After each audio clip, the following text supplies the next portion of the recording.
Tasty Minstrel Games. Make sure to check out the podcast Google Play and Stitcher. Possible by support of patrons like you. Support.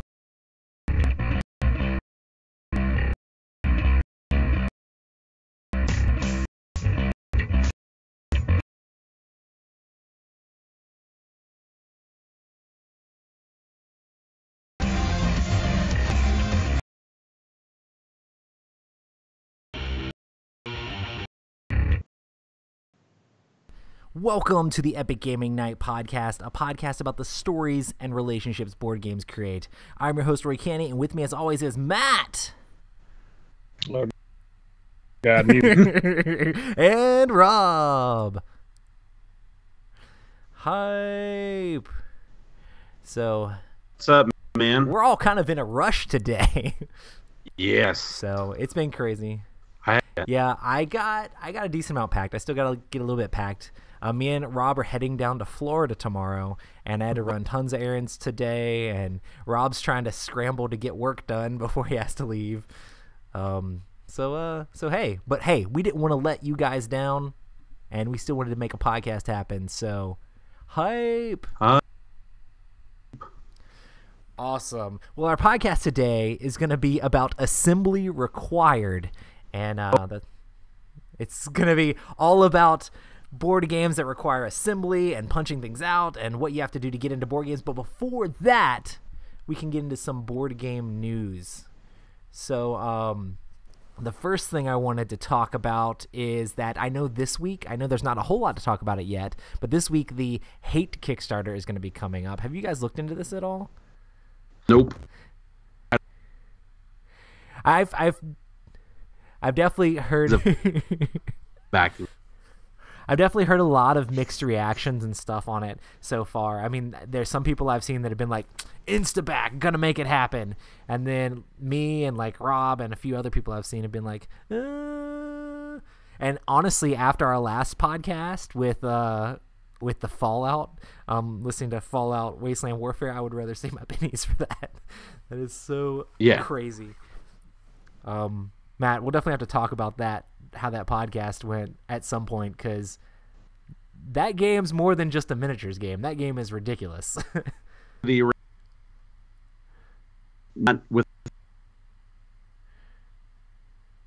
an RP. Yeah. I mean, it has like raiding Nuka-Cola things to find items and stuff like that. It has like holding down your settlement and like progressing it and things like that. We talked about it a ton. So, The more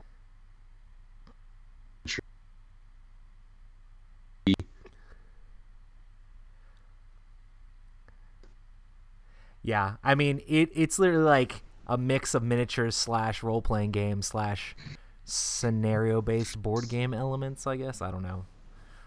Okay. It reminds me of like Kingdom Death or something like that with how much is going on. But the core box is pre-assembled. Speaking of assembly required, which is awesome. So you pull it out the box. Bro, talking about pre-assembly. Yeah. Well, we can talk about that sort of stuff more in the topic as well. But back to Hate. The miniatures look really cool. But I don't know anything because I think it's based off of like a comic book or something like that, or a world from a guy who did a comic book.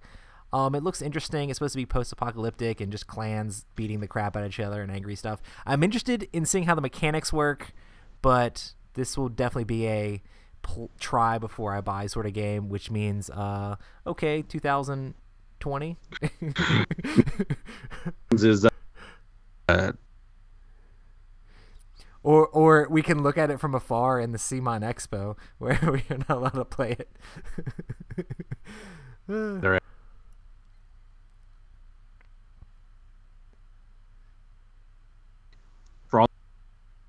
Yeah. It was on and for like people like us, I was like, Yeah. like, all right, I'm at a cool mini. They want their that makes okay because it's a slow key convention.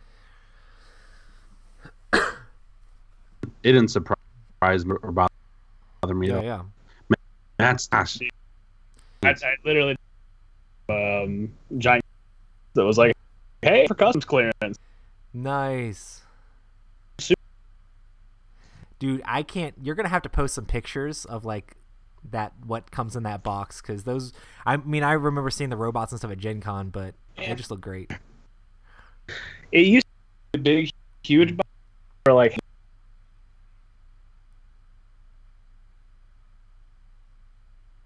I've heard that a lot about giant boxes. So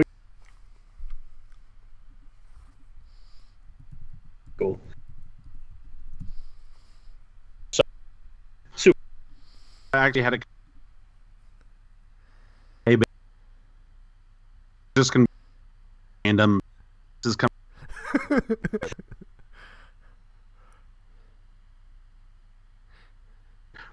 What have you? I said.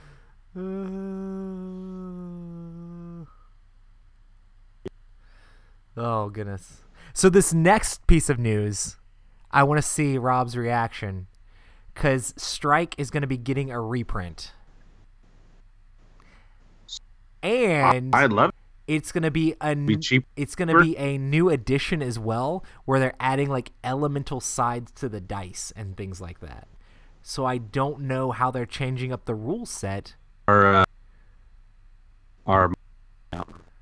no. Huh. Real.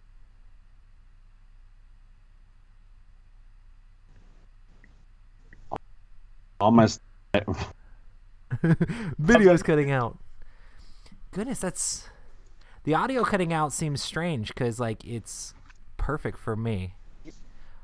Yeah, it's well, this is from Hold Dark on. and I'm gonna mute us and listen to it for a second.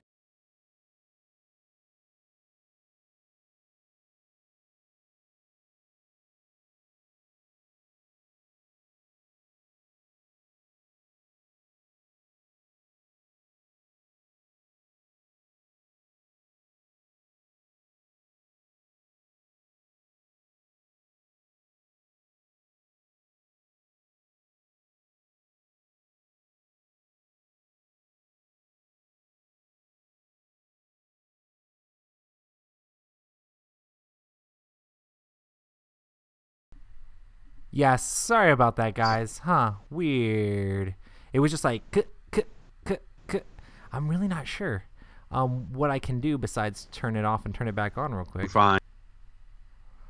But that doesn't make any sense, because it all gets random. It doesn't, because don't you your mic? well, my mic is separate, but what I'm hearing from you guys is going straight into OBS. Behind the scenes real quick, going straight into OBS, and I don't hear anything choppy from you guys. So it's interesting. Maybe you guys were clipping or something, because I saw that it was going really high. Maybe if you talked excited, it was clipping. Sit. I turned it down a little bit.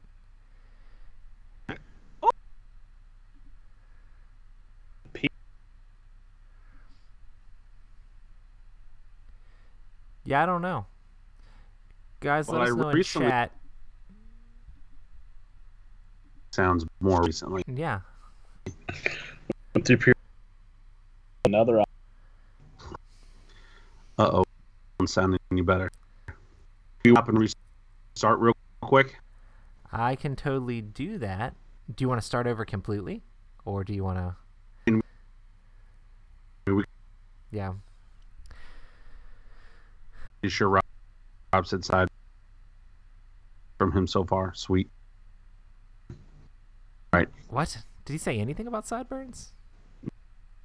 I can't understand. Paul. That doesn't make any sense, though. Let's try. Because that's not going to be the issue. But Oh. No, not. yeah, Okay. like my screen. Strange. Bye, Rob. Random technical difficulties. The strange thing is, like, I'm not losing any frames over here. Like, everything's green. So, and I mean, I could hear it when I was playing it back. I was trying to not play it back while it wasn't muted, because then it would just be like a loop of it going over and over again. Which would be funny. Which would be funny. But yeah. Hey guys, how's it going in chat? You guys are all the best. You're the greatest in the world. Is Rob calling back in, or do I need to call him back? Or did he shut the whole thing down? Or did he leave the country? You're like, yes to all of those. Now he's back on. I mean, I'm DJ Master Roy every week, but I normally try to make it not noticeable that anything crazy's happening. So does Matt still sound crazy? Yeah.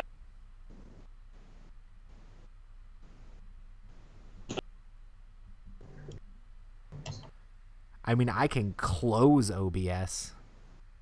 I mean, that might mean what I need to do. Trying that.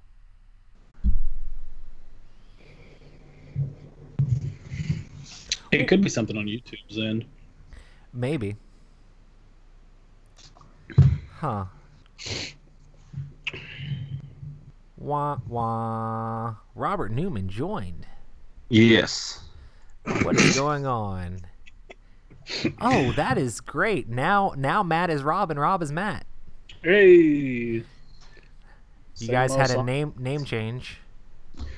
I had that special surgery.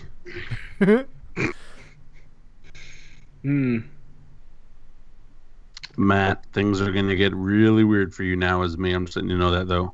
Oh, that's fine, man. I got a wife now. Got some kids. I was like, hey, don't touch my wife.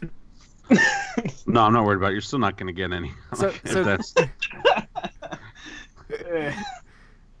So Hey, can man, you guys hear that's better like- now? Really? All right. They say we have success. I mean, I Okay. don't know. Success. So something. Literally, I closed OBS and brought OBS back up. So for something that I couldn't see at all was messing up an OBS. So, hey, you guys are great. Technical difficulties. Let's go back into it. Hey, Rob, so did you hear that there's a new reprint of Strike coming out? Oh, Hey, man, so actually, crazy. Yeah, I sure did. I mean, there's not a whole lot of information out yet, but they're actually like changing it up with like elemental dice and different things like that. I don't That'll be quite know kinda how to cool. feel. People were like, man, the theme was obviously pasted on Gladiators. If they're changing it to elemental already, I mean, it's all a big joke, but it's still kind of fun. That'll be cool. I'm excited. I think it'll be great. The version that I have now is, I think, the French version or something like that. I just wanted the box. But here's the thing, though. Like, if there's new stuff in the new box, I'll probably get it again. Yeah. If anything, just to have the new rules in English, even though I like my house rules better than the way, because the way the game normally plays is once you get a pair, you have to stop rolling. And the way that I like to play house rules is you get to keep going until you're either out of dice or you decide to stop. So, because you can keep rolling dice and knock a pair out. I like that because it pushes your luck even more. That's awesome. Yeah. Anyway, I hope, because have a blast with the game. It's great, and I'm glad that they're reprinting because it's so hard to get your hands on a copy right now. Yeah, I think it's kind of funny because like, we played with Ambi and Crystal and all of them and a bunch of people at Dice Tower Con, and then Ambi and her husband are like, technically, this is like the way you guys are playing is not per the rules, and everybody's like, no, this is the way that we were taught by Tony, and then Rob plays it this way, and then this is the way everybody plays it. So it doesn't matter what the actual rules are. This is the way the game works. So that's right. So it's kind of funny. It'll be interesting to see what the rules that come in Strike are, if any of that is influenced, whatever, or if they're paying attention at all. Because I know they're like a French company or something like that, right? It's like Ravensburger or something like that. So they might not know the memes around Strike that have happened in the U.S. So yeah, I don't know about all of that.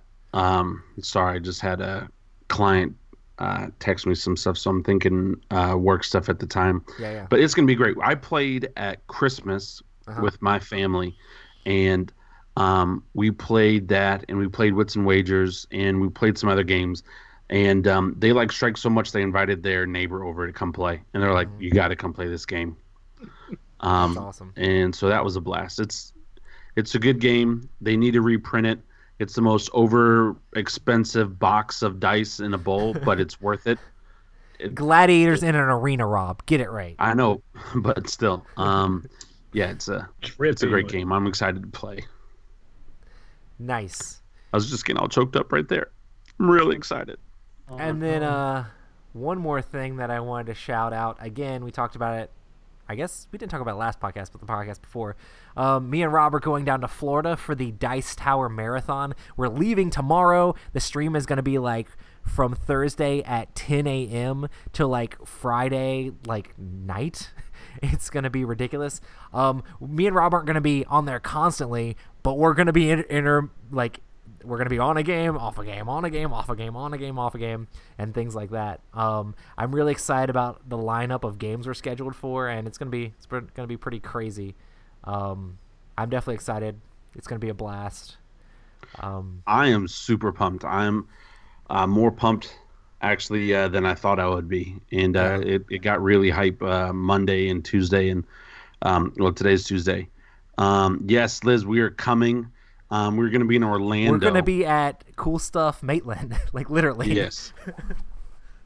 So the Orlando Cool Stuff, we're going to be there. And I mean, since we're not streaming constantly, we might be like out in the Cool Stuff area playing games when it's not our turn to be playing and stuff like that. So it'll be pretty fun. But yeah, they're going to be playing a ton of amazing games. I'll probably like post. I know I retweeted some links where Tom had posted like the videos for all the different streams and what games will be played during those streams.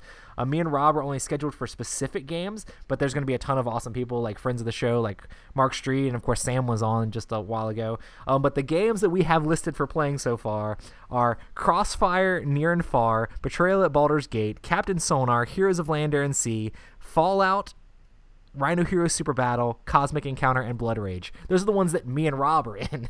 So there's going to be tons of other amazing games, like they're playing Seventh Continent and a lot of other newer games too, which are going to be super cool for people to watch.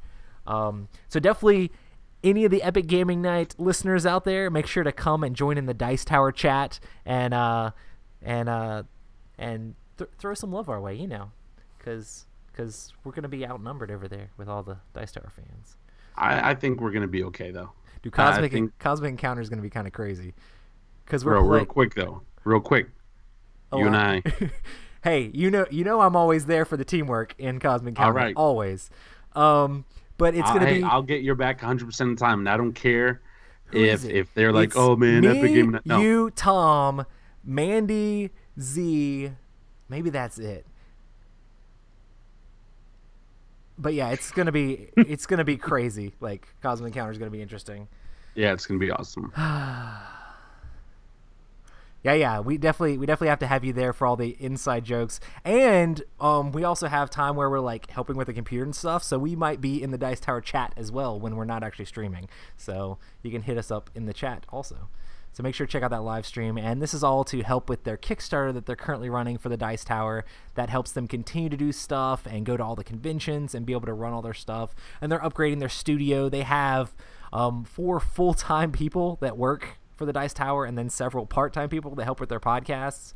So definitely make sure to check out their Kickstarter to help those guys out. It's pretty awesome what they do for the industry.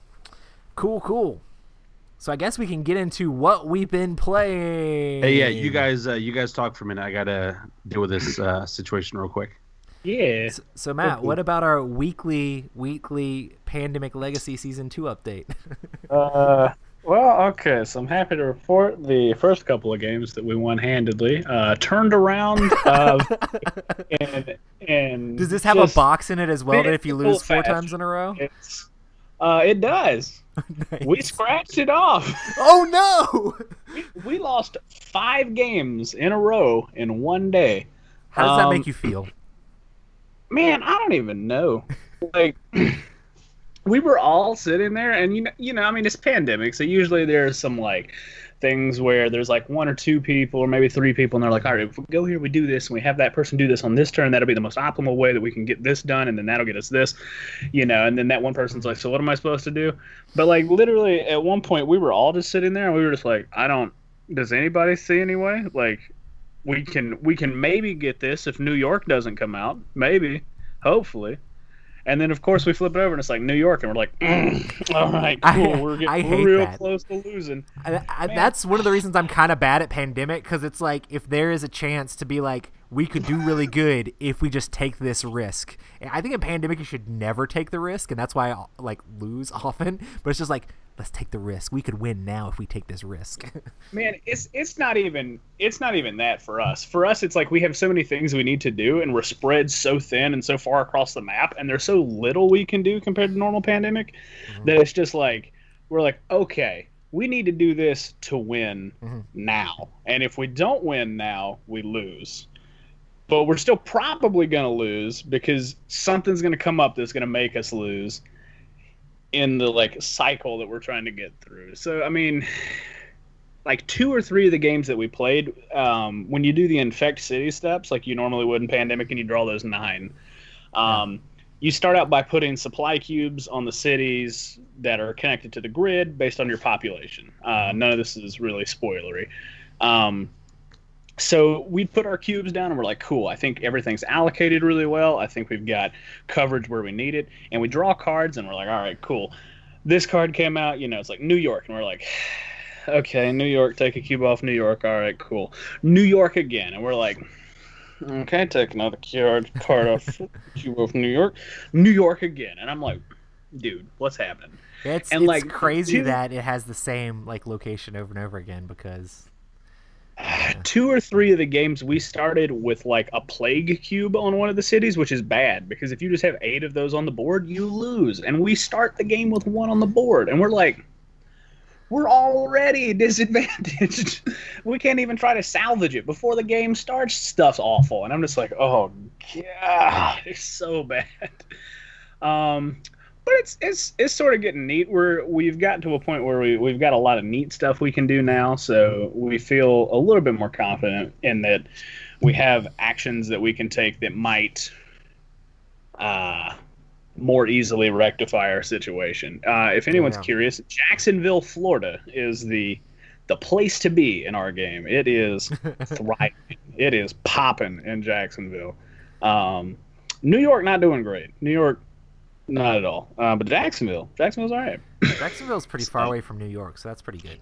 It is. It's great. But yeah, man, it was rough. I don't think on any of the games we were just like, dude, we're gonna lose. It's gonna be awful. We're gonna lose. It was always like we were like, all right, man, it's gonna be close. It's gonna be close. And then we're just like, hey, back to back New York, and we lose. Woo!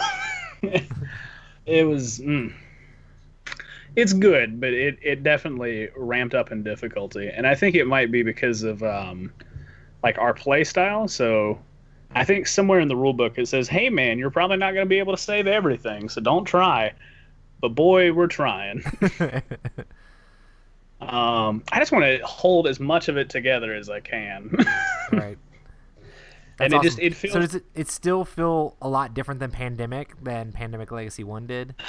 Yes, and I think a lot of that comes down to the stuff that they've added. So some of the expound on the system. Yeah, some of the different actions and stuff they can do are very interesting and unique, and would only work in this particular game just because of how it's structured. I won't get into any more of it, just because spoilers. But it's really cool, and I'm going to be interested to see how it plays out. But it just doesn't feel good when you go from having like a funding level of 0 all the way up to a max funding level of 10, just in like one day of play, and you're like, cool. We're not even getting those cards, so we're not even getting help. I'm not even sure. It might just be that we were shuffling poorly. I don't know, but it was. Boy, and it was the fun thing was like every game it was always like, hey man, New York's back, hey man, New York's back, hey man, New York's back. And I'm like, guys, no, why is it New York? All these other cities also have 3 to 4 cards in the deck. And like, come on. It's crazy how that always happens, and it's cool because like somebody else will play the game and it'll just be a different location that those sort of stories come from. It's so good. But one of the things that's my favorite is like the exploration and stuff that you get to do. Yeah, that's the part that I was most interested about, is that the map expands, right? And you can... Yeah. and it feels really really good. Like I want to sort of, if I explain the mechanics, is that too spoilery? Or I don't know. Chat, help me out. I don't. Because I won't think tell they you muted us necessarily- because you're talking about Pandemic Legacy, and they're all just talking about Monty Python jokes instead. True. We need hand signs for when we're no longer talking about Pandemic Legacy, so chat can come back. No, I'm just kidding. Yeah, man. I don't know. It's just really interesting because whenever you discover new cities, it adds those city cards into the player deck and the infection decks respectively. That makes sense. But the cards in the player deck are really cool because they have that like silvered, like lottery ticket scratch off stuff on them. Oh, So when nice. you're- Yeah. When you're there, you can search it. You can search that city and then scratch it off, and then cool stuff happens based on the text on the card. And it's just like, whoa, that's awesome. That's really awesome. cool. So like that's one of the aspects of exploration and stuff too, and it's just it. Honestly, this is. I know I bought 2 copies of Season 1, and I was just like, cool, all right. I don't think I'm going to play Season 1. But right now, I think I would probably play Season 2 again, just because of how different and varied it can be. Yeah. Because Season 1, just- I mean, it's not a spoiler, really. Season 1, you're literally playing through a deck with, like, sort of timed events when things happen. I heard this Yeah. is a lot more open, where things can happen in a lot different order each time you play it. Yeah. I mean, I was literally thinking about this earlier. I feel like there's not too much of a downside for losing because you still technically progress and you get more plays out of the game. There's not like any sort of things that it's just like, oh, well, I mean, yeah, your world's kind of on fire, but it doesn't really matter. Like, there's no big sort of like, oh, hey, you lost. This happens, you know, in the game. But I don't know how to like actually work that in a way that would be fun and not just terrible for the person playing. So what month are you on now with all those losses? I think we're in May. We did the first part of May and lost, and I think we're moving on to second part of May Nice. next time we play. So yeah, I don't know. It's gonna be fun when we get it back to the table. I think it was a bit more engaging this time up until we were watching the Panthers game, and then they Lost. lost just as well as we did.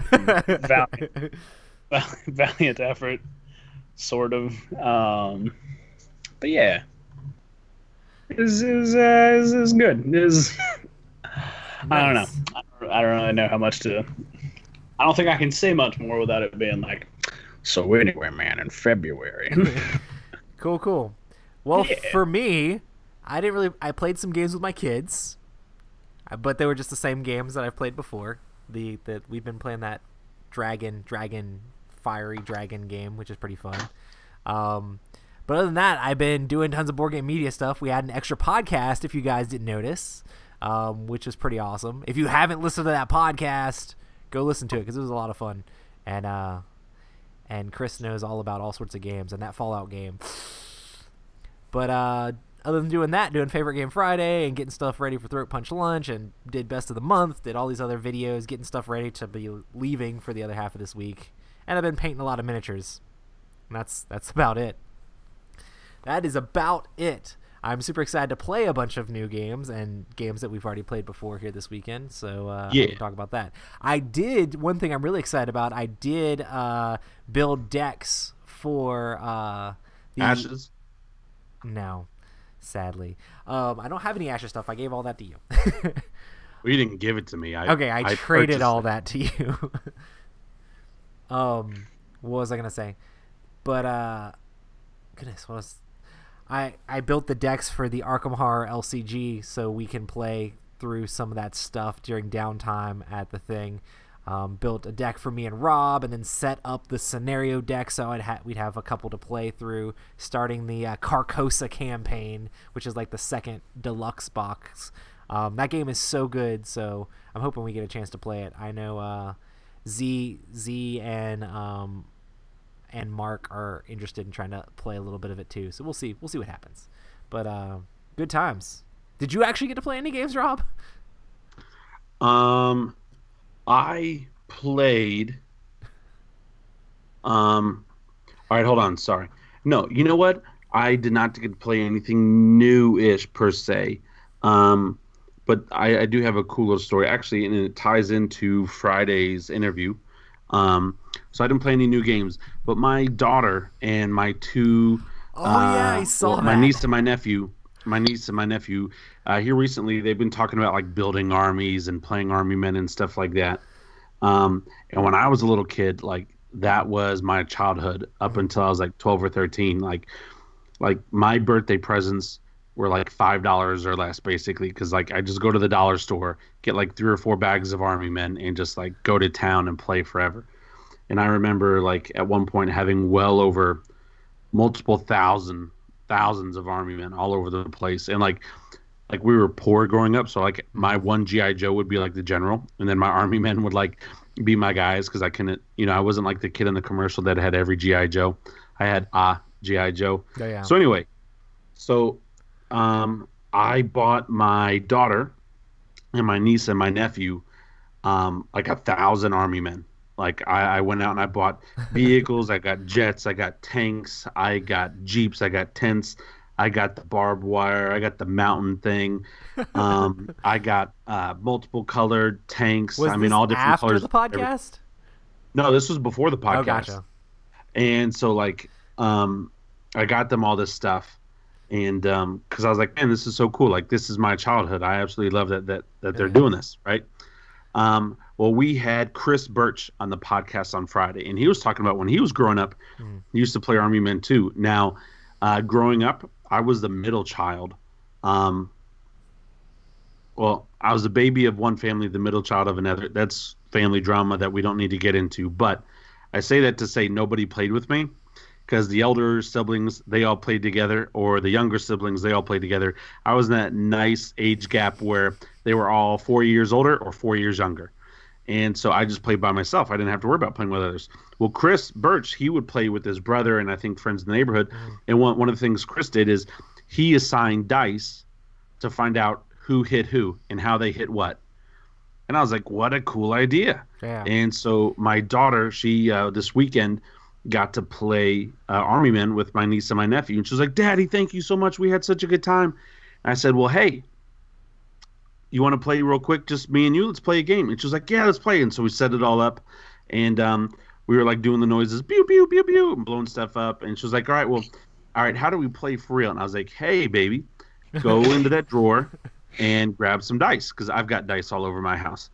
And randomly, we just assigned dice to stuff. And my daughter wiped the floor with me. Now, I was like, at first being nice. After she blew up all of my vehicles, I was just like pissed, and I was like trying to blow up her stuff, but I couldn't. It was too late. But like, so she just wrecked me. But we had such a good time. So we played Army Men, but we used dice to allocate damage and stuff like that. And there were plenty of times where I rolled and hit nothing, and then she rolled and hit a lot and stuff like that. But nice. That was my new game. And I'll tell you what, one, playing with my kid is always a blast. Always love it. But two, to be able to play this with like my childhood nostalgia, like I didn't get teary-eyed, but I almost got teary-eyed, because I was like, man, like I remember at her age, at 5 years old and older, for forever playing with this stuff. It was just so cool. And so I want to thank Chris for that idea. I never ever thought about allocating the dice, but at the same time, nobody ever played with me. No, so I'm not going to cry about it. I'm over it. I used to try to do a similar thing with like Z-bots, where like these like little robot plastic guys, not robots, but they're like all sorts of weird looking creature guys. And I had like dice that I would roll for them and stuff like that and attack each other. And that was before. It's kind of interesting like how easily like miniature style games just like come to you, It's just like, oh man, these guys, like they're cool, but like how do we make them fight each other? Let's roll dice to see who gets blown up. So. Well, and my daughter, she totally got it. She was like, oh, okay. So I mean, you're literally playing a miniatures game. They got to roll this. And so, like, yeah, I mean, she was. But now we didn't have any like distance or anything like that. But it was cute because like she would take her plane, and she would like fly it over, and then she would like roll the dice as she was like flying it with one hand and rolling with the other hand, and she was like, "Oh, I missed. Oh, I hit you. All this or that," and it was just a lot of fun. It was a lot of fun, and yes, I have to spoil my kids, Darth. I'm not going to read the rest of that sentence, but yes, I do have to spoil my kids. Listen 2 podcasts ago to figure out why we went into depth in that podcast a little bit too much. I kept it all in there though. I didn't play. But anyway, I just put it right. I was just like, editing what? Nope. Upload. Oh, did you? Oh, you didn't edit it out? I didn't edit a thing out. Not a thing. Fantastic. The world knows, Rob. The world. But here's the thing, though. All right. So my daughter, and I even told my wife this, because like, whenever you have like a little kid, you're not going to play the game once, especially if they like the game. It's like, no, we got to play again. We got to play again. And so like, as soon as we got done with the first game, she's like, "Daddy, set up your army again." All right. And so I was like, all right, baby, I will. And so I looked at my wife, and I was like, "Hey, babe, real quick, I'm about to be a real jerk. Are you okay with that?" And she was like, "Babe, what are you about to do?" I was like, "I'm not going to go easy on her." And I totally crushed her. And then her comeback was so genius. And she was like, "Daddy, it's okay you beat me. I beat you really bad the first game too." And so that's my girl. Don't have to teach her, so just rubbing off. That's so anyway, awesome. I played Army Men the dice game. Nice. Cool. Yeah. Well, I guess we can go ahead and get into our topic, which is assembly required. So, what are some board games that require assembly before playing them? Most. To some extent. Yeah. I don't know. Kingdom Death. It's sitting behind me. Yeah, Kingdom Death is definitely the extreme for sure. Yeah. I mean, Gloomhaven is huge. Mm-hmm. Freaking lots of things to punch out. Mansions of Madness. That's a different type of assembly, but that's a whole assembly. Even Mansions of Madness. Edition, I don't think you can actually play it without super glue. Like you literally have to glue some of those guys in there because they just keep. I'm talking about first edition, just setting it up too, like the pre-setup. Yeah, that's pretty intense. Oh my goodness! Like I remember before second edition came out, asking everybody ahead of time, and I know you've done this too, Rob. Hey, so are we going to play Mansions? Because I need to know now before you guys get here. Oh yeah, I definitely always set up Mansions. But because that game, first edition, could be messed up if you put something in the wrong place. Yeah. Because like all the clues are like, hey, you hear something spooky coming from the refrigerator. If you don't have the something spooky in the refrigerator that you're looking for, and it's in the kitchen closet, they're looking in the wrong place and could just completely mess up the game. So yeah. But you find a ham sandwich. Everybody's like, no. One of the reasons I thought about this topic is because of Matt's Kingdom Death, and then also Heroes of Land, Air, and Sea has amazing, beautiful like constructs all made out of cardboard, but they take forever to put together. It took me like 2 hours. Like Adam was saying, it took him 2 hours to put all of Wasteland Express together. It took me 2 hours to put together all of the structures from Heroes of Land, Air, and Sea. Because some of these games, like when you're putting cardboard things together and stuff like that, you want to make sure to take your time and not break the game when you're putting it together. So yeah. So and that's like with anything where you have to glue miniatures and things like that. Me and Rob have played Rune Wars and stuff. All the miniatures, like, I mean, you can push them together and stuff like that, but to get it good, you kind of like need to pull out the super glue and put some shields on and things like that. And to get them to not fall out and stuff like that. Put it all together before you actually are able to play the game. So, Tell you what, I am excited to not play the game again. And I don't mean that in a bad way. I'm ready for better. You're just sad you lost, man. Get good. No, it's not even that. Good. It's not even that. I don't like the fact that I've got to spend a whole turn to turn. Hey, if you'd hit the target the first time, you'd be good. No, I'm just kidding. No, when you have to spend a round saying, "Oh, go left," that's dumb. That's dumb. I love it. I think it's good. I am worried about the game though, because they haven't announced an article for or released an article for it in like a long time, and then like the new units that they announced forever ago are just like sitting in the in the like in development slot. I'm just like, those things have been in development for like 3 or 4 months. Like, what's going on? Those things were announced like right at Gen Con, or like right after, like the week after Gen Con. And I'm like, why are they still in development? What's going on?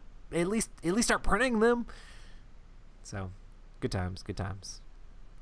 Anyway, Are you a little upset about that? I mean, yeah. I mean, I basically said in my head, like, I really enjoy the game. I really enjoy the mechanics, and I think the game is great, and I want to continue playing the game. It's rough to like have to drive all the way to Atomic Empire to play tournaments, but I'd still like to do that. I think it's fun. I would also like to like not do terrible at the tournaments, but The store is worth driving to. I mean, I will say, sure. and plus everybody there is like super cool. It's fun.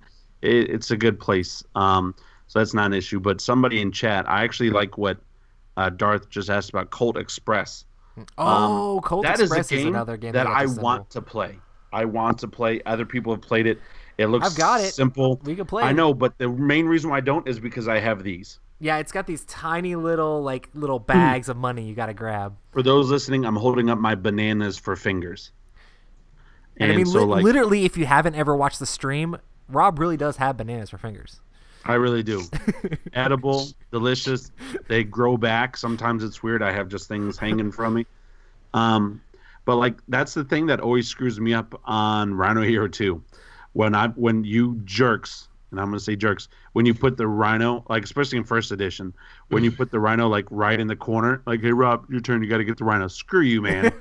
I know you did that on purpose, putting it right there in the corner, because I can't get it out. I always knock it down. So that's the only reason I haven't payback played for Colt Rob Express. yelling at people while we're playing and Matt doing air motions while we're playing. Yeah, that's the way to do Or it. payback for Roy turning on the fan while we're playing. Hey, I just want to play in hard mode. Yeah. Pretty good. Hey, that was like the very first time we ever played, I'm pretty sure. It was so Yeah. good. It was a blast. So what are some ways that a game can require assembly before playing? Well, some ways. Yeah, like when you open the box, what are some of the things you might have to do to be able to play the board game itself? Punch card board. Yeah. Yeah, that's Cuts almost Clip plastic. one of the main things that just got super annoying for me, because it's like still happening and doesn't stop, is sorting out cards that are randomly.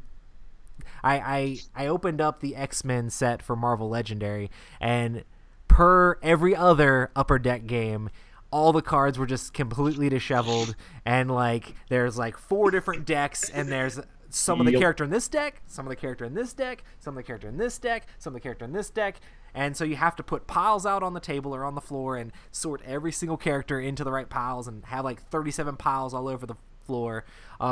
All the Legendary games they do that with, and it's like, how much do they save not sorting the cards, and is it worth the pain to the customer for what they're saving? Like, I don't understand, because it's like, if a brand new person, like Matt's come to this before too, there were some people that wanted to play Legendary at some point. Was it like Encounters or Predator or something like that? Like on the cruise, and they were just like, oh man, we can't play this. We have no clue what's going on. It's very confusing for like new gamers.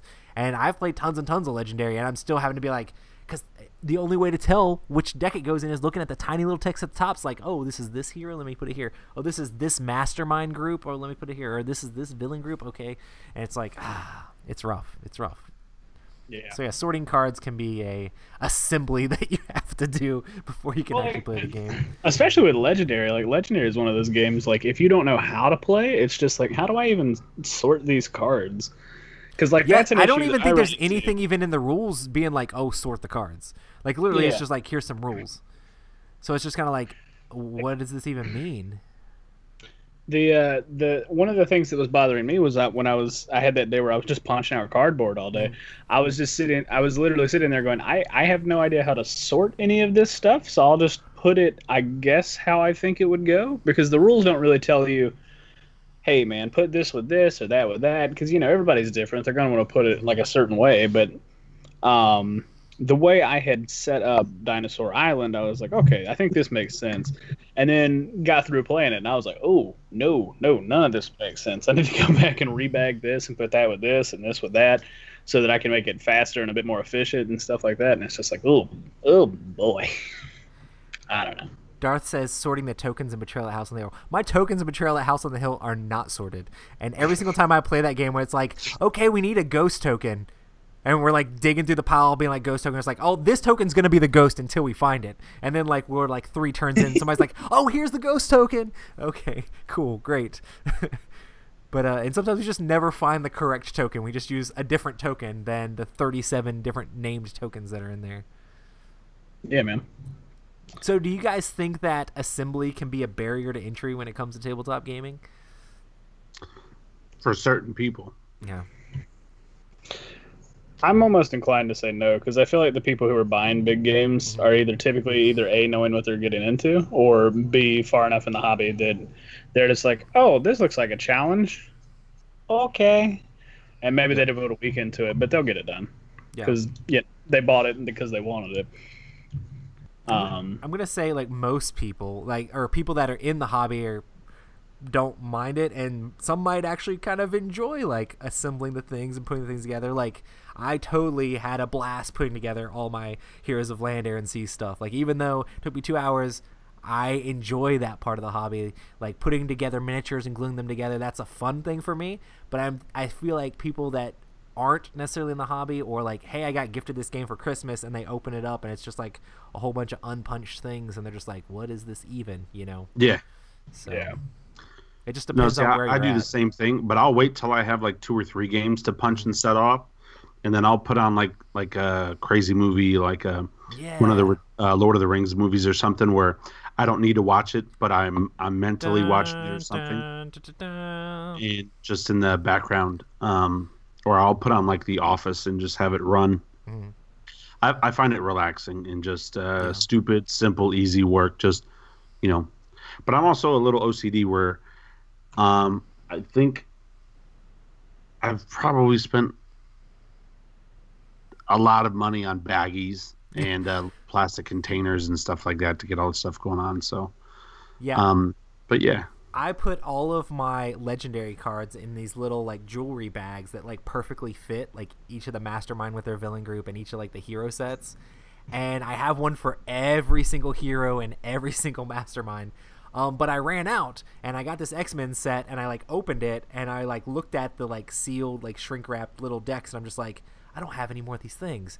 So like I didn't open the cards at all until I went to go buy those, so that I could sleeve them all in like the little packages, so that I could actually have them all nice and organized. And like when I got ready, I was like, I know this is gonna be a task. Set all the different decks out, put everything in their little things, and now it's all nice and organized, and I can easily throw it all together. But I mean, I enjoy that, but I'm definitely like Rob, like, gotta have all my little baggies to put all my stuff in. Cool, Boom. cool. Has assembly time ever kept you from playing a game? Oh yeah. Sorry, I don't know what's going on with my throat today.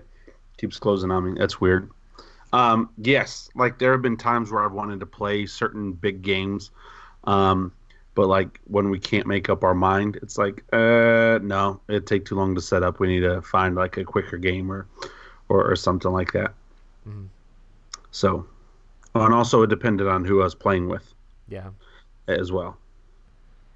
I feel like a lot of times if you're like at a convention or something like that and you buy a new game, it's just going to be like, okay, well, I might play this game not at the convention because I don't want to like open it up now and punch it and all this other stuff. I don't know. For me, assembling a game and getting all the pieces in the right place is a very private moment. I have to make sure it is a private moment for you because like you put it all away privately and you set it all up privately. Yeah, and I actually enjoy it, and I like listen to music and put all the stuff together, and I don't know. It's like the hobby side of it. Are I you don't know. like dancing around in the room or something like that? No, I mean a little. Because No, now I'm that I kidding. think about it, every time I've come over to your house, it's like it's done. It's not something that like we're setting up together unless like it's a quick game or something like that. But Hey, yeah, I like I like to save you guys time. Like, literally, I would never pull out Twilight Imperium 3 and set it up after people were already there. Because, for one... No, that's mean. That's mean. Yeah. It's like, certain games, it's like, I need it to be good and set up and ready and, like, actually looking nice on the table before people even show up. So... Bro, what is that, like, capoeira? Is that like that Jamaican fighting style where, like, you're kicking your feet and doing flips over stuff? Yeah, that's like, exactly how I set up the game, you know? I could totally see you, like, trying to do, like, a capoeira kick over your table, trying to put, like, something down. I'm like slamming down my like Dogmite container things, and I'm like, okay, Dogmite container thing here, right? Throw the tokens in. You got your music going got on. My dice roller thing. I mean, even like when we played Rune Wars, like I'd have Rune Wars ready, like when you and you're just like over. you got your little music going on, and you're just back and forth, and like every time you do a beat, like boom, another piece is set up. Yeah, it's kind of like rhythm games. I can see you doing that. It's not like that at all, but anyway. We can believe. We can believe. What do you think, Matt? I still tell people that I hit your kid and made him bleed, and yet we still played. I know that's not on subject, but I was just thinking about like running around in that room, and I immediately got the picture again of me turning that corner and Scotty's face like, no, boom, boom, boom, boom. And then Roy's like, he'll be fine. And we kept playing. It wouldn't be so bad if you weren't such a repeat offender with everyone else's children as well. Who else's kids did I hit? You said multiple times that you push kids down every single time you play Happy Salmon. You're like... the last couple times I've told people to give me space. I just warn them. Now, I don't blame myself for that, because if I've warned you, then that's on you. I have pushed down children, though, playing spoons. Like, I literally pushed a kid to the ground to, like, no. Because I knew he was faster. And I was like, screw you, I'm an old fat guy. Like, this is not happening. And so knocked the spoon on the ground, pushed the kid over, and then kicked the spoon into the other room so I could get it. Hey, at least you're a good sport, though, you know. Yeah, I won that round. You play clean. No, I played a win. Nice. Awesome. So, do you have any tips for putting together models, punching out games, or getting a game ready to play? Relax. Yeah. Baggies. Just, well, yeah, that depends on how much that stuff bothers you and stuff like that. Some people don't care. Some people like that creative chaos, and they'll throw everything in a pile. But just relax. Know what you're getting yourself into. If you want it cleaned and separated, clean it and separate it. And if you don't care, you don't care. But don't get mad setting up a game. Like, that should get you hype and excited. Right? Like, that should be like, bro, we're about to do this. I'm about to kill this and blah, blah, blah, blah, blah. There are some people that put, like, all the tokens for the game in one bag all the time. And I'm just like, I can't. Yeah. I mean, I could. It just hurts when you have to go set up the game again. Then you're just like, crap, I gotta sort all this stuff out again. Part of my assembly too is trying to think about which tokens best go in the same bag. It's like I'll put multiple tokens in there, but I'll be like, these make sense to go together, you know? Yeah. I also do that thing where I'm like, okay, this is exactly what each player needs to start the game. That's in a bag, so I can literally just throw it at them. Because. Sure. Like games like Great Western Trail, there's a lot of little bits in that game. And so if everything were just in a pile, oh god, I'd shudder to think how long that game would take to set up, because you would just be there and you're just like, is this the house you need for the starter? Is it one of the ones you can buy? I don't know. And then you're like looking at the rule book trying to figure out, like, and you're just no. I don't know. I can see some games where it just doesn't matter. Like, you know, Strike. You don't really need to put a whole lot up with Strike. You're just like, throw it in the box. Yep. Everything's fine. And then move on. And it's fine. But boy. Nice. Cool. Cool. Super cool. Super amazing. I don't even know what's going on. Okay. Do you enjoy the assembly process when it comes to getting a game ready to play? I think we kind of answered this a little bit. Oh, yeah. What about Matt? Matt has a whole bunch of unassembled games. Is it just time? Yeah. Well, yeah, the only games priorities. Is it time or priorities? Probably priorities. You're like, my priority is not punching games. My priority is sleeping. Snorlax Or mode. just not doing anything. To be fair, the only things that I have that aren't punched out are Wasteland Express, Charterstone, Dead of Winter, Warring Colonies. Adam's been bragging real hard that he bought Wasteland Express and get it all punched out like in a day when Matt's had it for like forever. Oh yeah, man. Oh, bro, I still told- have games. I told Adam, I'm like, hey, at this rate, I'm probably more likely to play his copy than I still have games that I bought like mid last year that are, I think, still in shrink. Yep. Yeah, it's just part of it. I'm not embarrassed by it, but I'm not proud of it either. That doesn't happen to me. It's just who I am. I don't get enough games in to do that. I don't know. Yeah. I mean, I'll open the game and stare at it longingly. No, I'm just kidding. I wish I could play this game. No, I'm just kidding. Cool. What can publishers do to make a game have less assembly or barrier to entry as far as that goes? Should publishers be trying to make their games open the box and play, or should they try to save the money and make it happen other ways? What do you guys think? Rob's just shaking his head no. I don't know what that means. It means no. Keep it the way that it is. Because can you imagine the price point if they are going to now start charging us for the pre-assembly of like punching all the tokens and punching I everything? mean, there's plenty of games that everything is just ready to go. Well, that's good for them. But like the big games that I like to play, you're going to look at adding another $20 to $50 plus per game on having everything punched and ready to go. Because, like for example, like a Charterstone or a Gloomhaven, or like some of these other like big games, there's a lot that comes in the box, and to have all of that punched, like that would be too much. I know if I was Fantasy Flight, I would charge you for that, and I'm already paying $100 per game for your game anyway, and so that's why I'm like, no, just leave it. I like it. It's my downtime. I get to watch my show with it, and heck, that might be the only time I ever touch that game anyway, is punching it. And so, like, I don't know. Would it be more convenient? Sure. Would it be nice? Sure. Like, especially for the minis games. Like, for the minis, have the minis pre-assembled. And that's why I'm excited for Song of Ice and Fire. The minis are going to be in way better shape than Rune Wars. They're going to be absolutely gorgeous, and they're already pre-assembled. I'm excited for that. But I don't care if everything is punched. I don't want to pay that punch cost. Nice. That's my little rant. Adam says that Charterstone has strategically made the assembly as part of the actual game, and you do it slow. It's so fun. That's Right. cool. Yeah, Charterstone would be a cool game to play. Yep. But yeah, the only thing for me is games like the Upper Deck ones where it like makes it insanely like difficult for maybe a new Okay, player. game like that.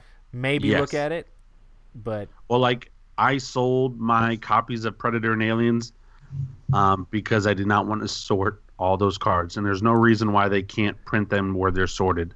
well, wasn't it Trevor had it, and it was when it was still kind of new. He'd opened it up and sorted and everything. We played it once, and he was trying to sell it for MSRP, and someone's like, but it's opened. Like, do you want to sell it for a little bit less? He's like, but I sorted it, and the guy's like, oh, okay, cool.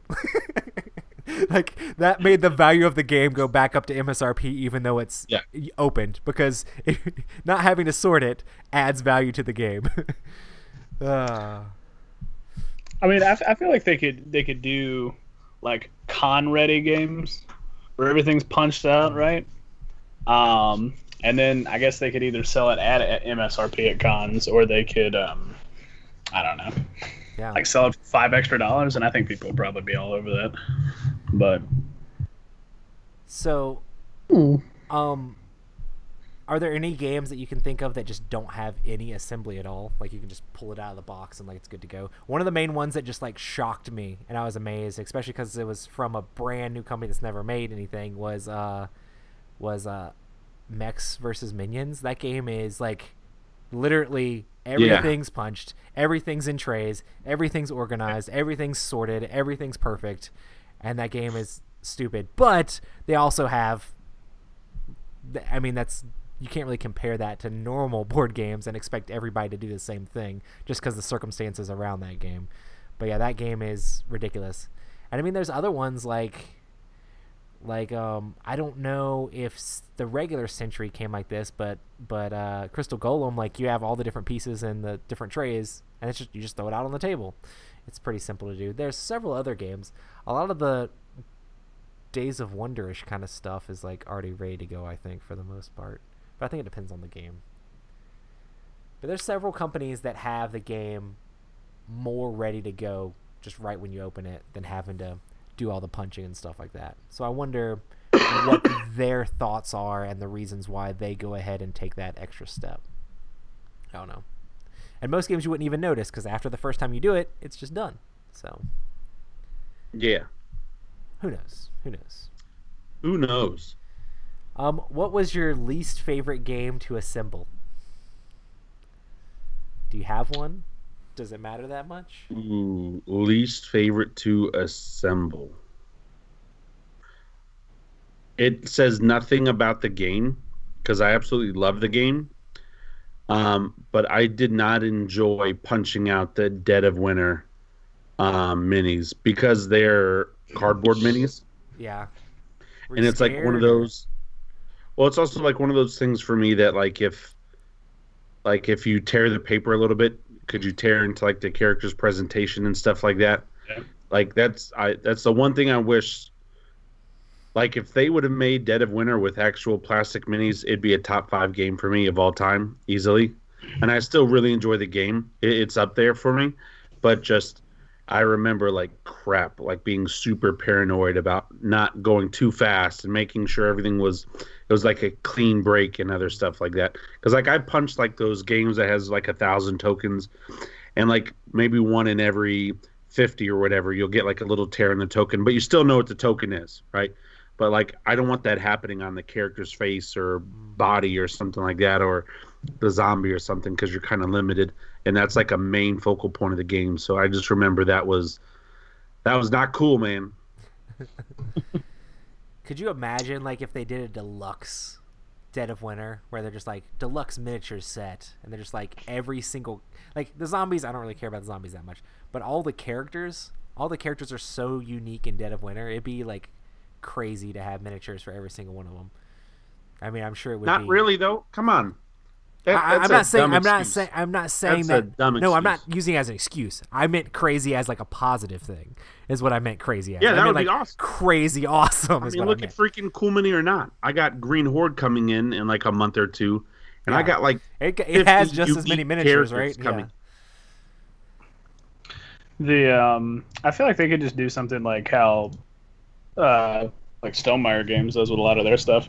Because, I mean, like Scythe, for instance, you buy Scythe now, but you can go back and then buy the metal coins or the realistic tokens or the board expansion. You know, you can get all of this other stuff from them for, like, just actual money afterwards, and you can customize your game how you want. So, like, I don't know why other companies aren't necessarily doing that. Like, Dead of Winter, like, if they just said, hey, man, here's a bag of zombie minis, and then here's a bag of character minis. Like, who wouldn't be like, oh, man, this is $25? Woo, you know what?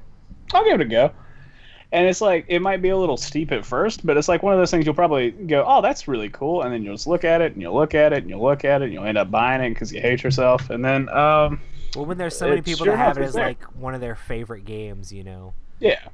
So people are like always thinking of ways they can upgrade the games that they like are super huge fans of. Yeah.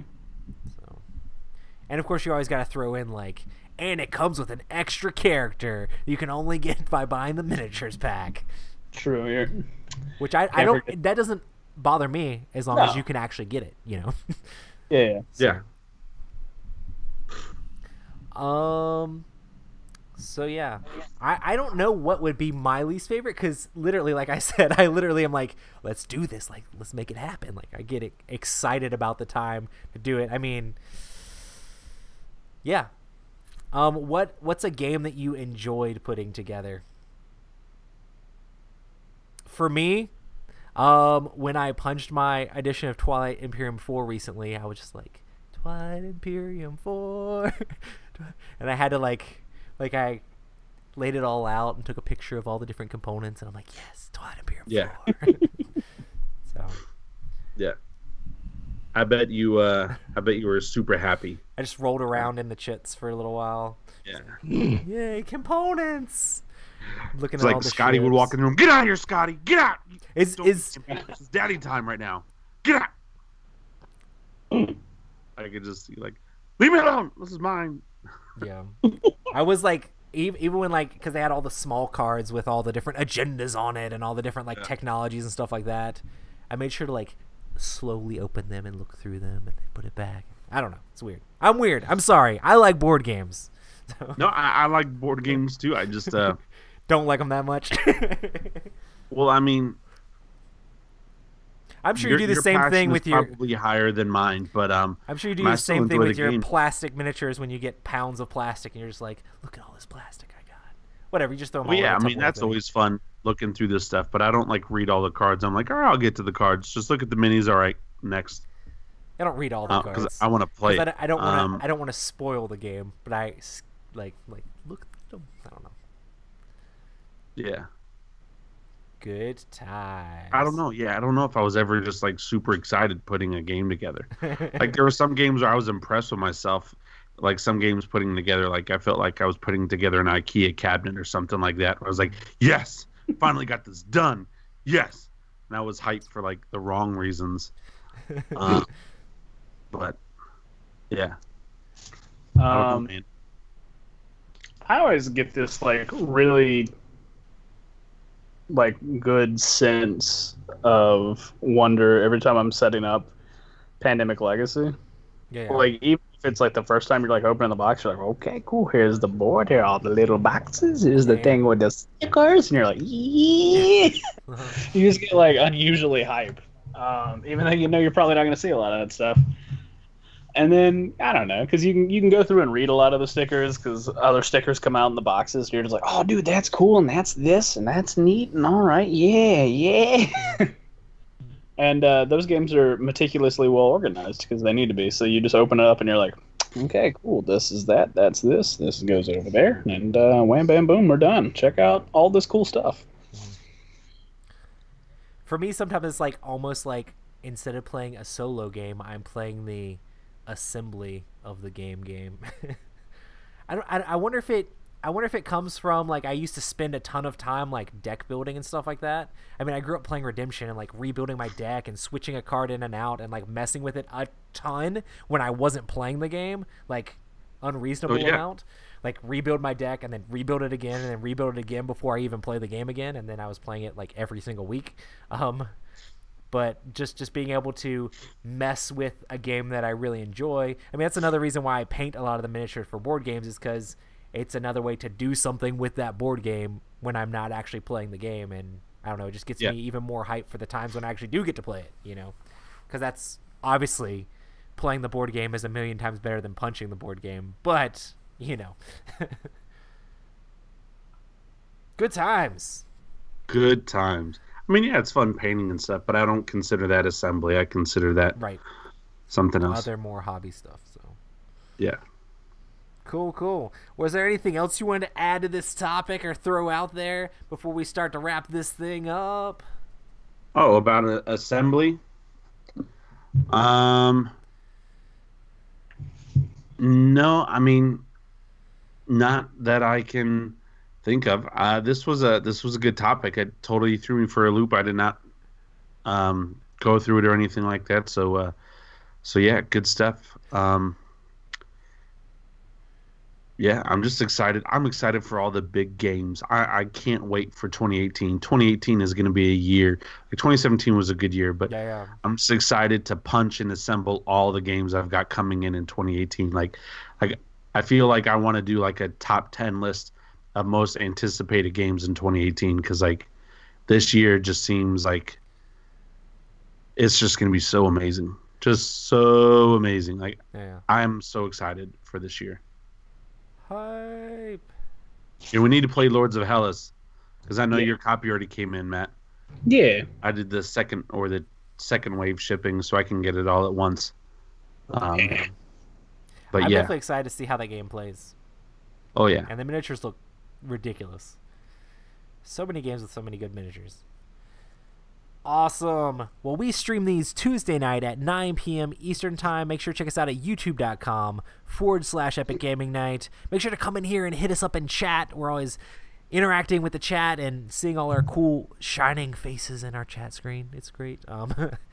And also, we want to thank our amazing patrons for supporting us on Patreon.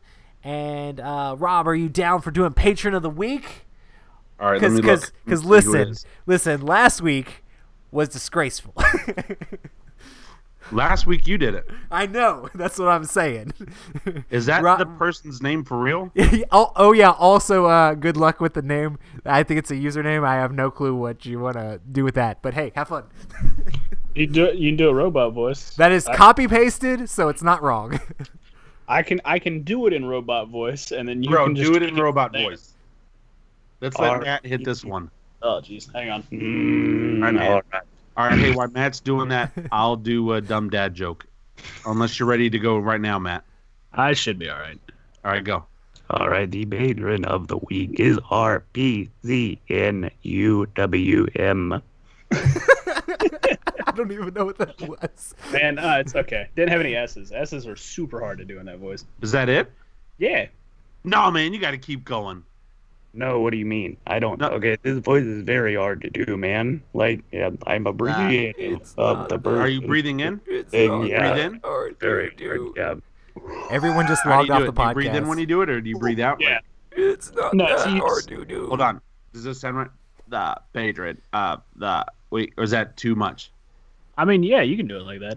I don't know. Well, man, you got to give it some hype. Like, you can't do hype with this voice, man. no, but you gotta read off like this patron has conquered X and as something. I mean, you gotta do something. You The can't just say the Cylon name. Revolution will destroy all. The Cylon Revolution will destroy all. Yeah. Listen, RPC Newham, Ripkenum, whatever your name is. We RPCNUWMU, man. We RPCNUWMU. That's right.